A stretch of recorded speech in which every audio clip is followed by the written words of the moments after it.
Well, the world has now had a day to digest President Trump's speech. By all indications, it was well received by the American public, though many pundits have criticized it for being short on policy. And joining us now on the line is political analyst Sean King. He's a senior vice president at Park Strategies. Sean, thanks for talking to us.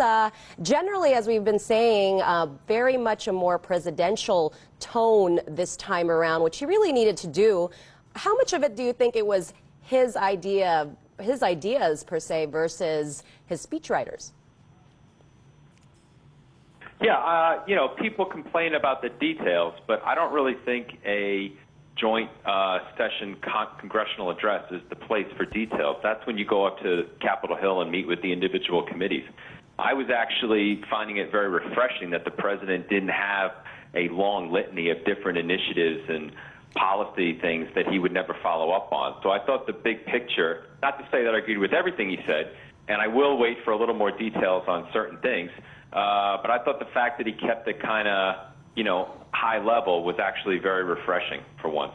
And definitely, I was talking to former Ambassador June Lozada yesterday after the speech. He actually said it was interesting because it seemed to be a speech of contradictions where he repeatedly, reached out across the aisle to Democrats, kind of appealing to them, as well as his own party, the Republican Party. What did you think about that? Definitely. But I don't know if that's contradiction. I just think that's Trump, who he is. He appeals to so many people because he shuns party orthodoxy in so many ways. I mean, there's a lot in there for Democrats in terms of infrastructure and an anti-free trade posture. Then on, say, policing and immigration, he's playing to his Republican base, and certainly on the fight against terrorism. So that's just Trump being Trump. I don't think he is purposely playing to one side. He just says what he thinks, and he doesn't really care whether it fits his party or not.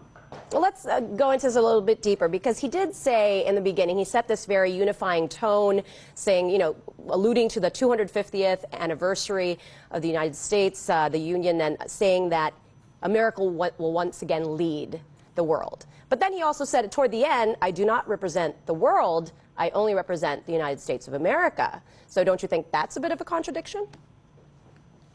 Not really. And first of all, I would disagree with him a little bit, because I do think that, for better or worse, we already do lead the world. Maybe we can lead a little better, but I do think that America is the world's leader. But, the rest of the world didn't vote for Donald Trump, so it would be presumptuous of him to say or think that he speaks for them.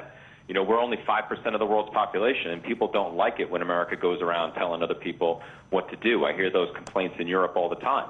So what he's saying is, listen, the American people elected me. I have to serve them. I expect other leaders to serve their people, and I'm not going to tell other people how to act. And I think someone like Philippines President Duterte would actually find that very appealing. So if anything, he's sort of saying America should stop lecturing other people on what to do and worry about our own business first. So I'd expect a lot of other countries to actually like that. All right, let's talk about foreign policy. I know you cover that a lot as well.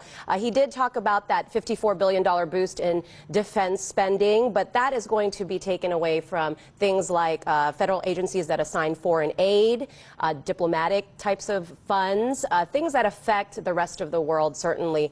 What is your take on that? Where is he going to find that type of money? I think that's the kind of looming question that a lot of people have the day after a speech like this. Well, again, we got to wait for the details, and if he tries to take it out of domestic programs, Democrats are going to object very strenuously to that. And on diplomacy and foreign aid, someone like Lindsey Graham, Republican of South Carolina, who's an internationalist, has already said it's dead on arrival. Again, these are general proposals. They would have to be approved by the House and the Senate. So by no means is this the final form. This is just like an opening salvo or negotiation, if you will. But on foreign policy, while he was very strong in the Middle East and, again, reaffirming our recommitment to Israel, which I was very happy to hear, he said almost nothing on Asia. He mentioned China once in passing on trade, but never mentioned South China Sea and never mentioned North Korea's recent missile launch. So as far as foreign policy is concerned, especially considering that Shinzo Abe was just here a few weeks ago, I would have liked to heard a little more on Asia in the speech.